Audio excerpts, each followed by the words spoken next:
The committee meets today pursuant to notice to consider H.J. Res. 45, a Congressional Review Act resolution to overturn Biden's student loan bailout. The chair announces that requests for recorded votes as to amendments may be rolled pursuant to Clause 2 of Rule 11 of the Rules of the House of Representatives and Committee Rule 14B. Without objection, the committee may recess the committee at any point. I now recognize myself to make an opening statement. The committee is meeting today to discuss H.J. Res. 45, a Congressional Review Act resolution to overturn Biden's student loan bailout. I thank Representative Bob Good for sponsoring this crucial resolution. If passed through both chambers, the joint resolution being debated today would nullify President Biden's radical plan to cancel up to $20,000 in student debt by executive fiat.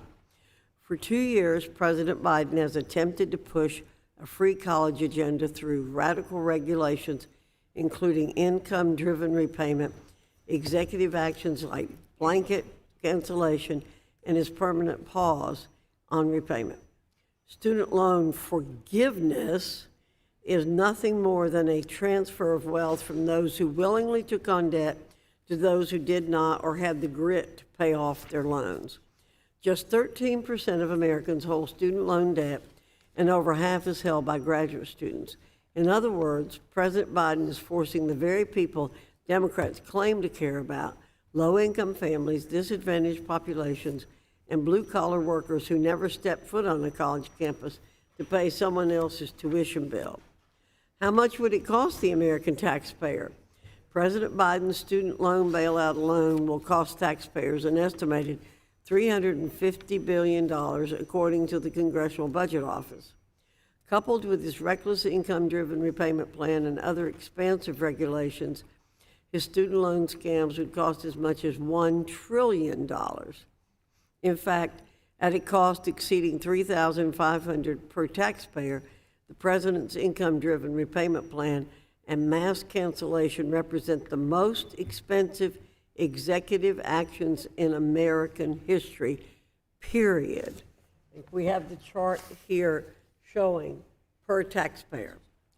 These illegal actions also come at a time of rip-roaring inflation as Democrats' reckless spending sprees push our economy to the precipice of recession. The president's debt transfer plan alone could increase inflation by as much as 27 basis points, making it even harder for families to put food on the table and gas in their car. With our national debt quickly approaching $32 trillion, a bailout for graduate students and high-income households is the last thing we need on our nation's credit card. Our economy is a debt-fueled balloon waiting to pop, and this plan could be the proverbial needle. With all this spending, one would, at the very least, expect the broken student loan program to be repaired. Yet even if the president is able to move forward with his debt transfer plan, we'll be right back to $1.6 trillion in outstanding debt in less than 6 years. Why? Because colleges will increase their tuition and force students to borrow even more because they know taxpayers will foot the bill. The problems that plague post-secondary education cannot be solved by one-time debt jubilees. Solutions require hard work. Specifically, it means addressing the lack of accountability for the hundreds of billions of dollars that flow to colleges and universities that charge too much for degrees with little or no financial value, and reforming our student loan program, which Democrats are dead set on running into the ground. Without objection, I enter into the record an analysis by the National Taxpayers Union showing the cost per congressional district of members of this committee for Biden's student loan scam, and a letter from the Center for Education Policy noting that the Biden plan is regressive, inflationary, and ill-conceived.